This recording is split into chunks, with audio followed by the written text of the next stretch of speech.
এই গণভোট সেই গণভোট না, গণভোট অধ্যাদেশ।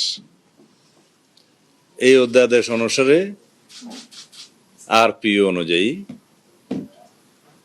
নির্বাচন কমিশন গণভোট অনুষ্ঠান করেছে একই ডেটে, আলাদা ব্যালট।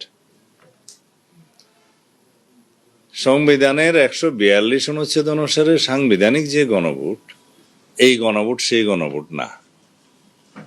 142 অনুচ্ছেদ অনুসারে যে গণভোট সেটা হচ্ছে সংবিধানের প্রস্তাবনা, আর্টিকেল 8, 48, 56, 142 প্রস্তাবনা। এই সমস্ত বিষয় আর্টিকেলগুলোতে যদি কোনো সংশোধনী আসে তাহলে রাষ্ট্রপতি এটা অনুমোদন করার আগে গণভোট দিতে হবে, সেই গণভোট। আমরা জাতীয় ঐকমত্য কমিশনে এই গণভোটের প্রস্তাব করেছিলাম, আমিই করেছিলাম। তখন আমরা বলেছিলাম জুলাই জাতীয় সনদ স্বাক্ষরিত হবে। সবাই যখন চাচ্ছে এর আইনগত ভিত্তি কি, আইনগত ভিত্তির জন্য আমরা আর কোনো উপায় দেখিনি।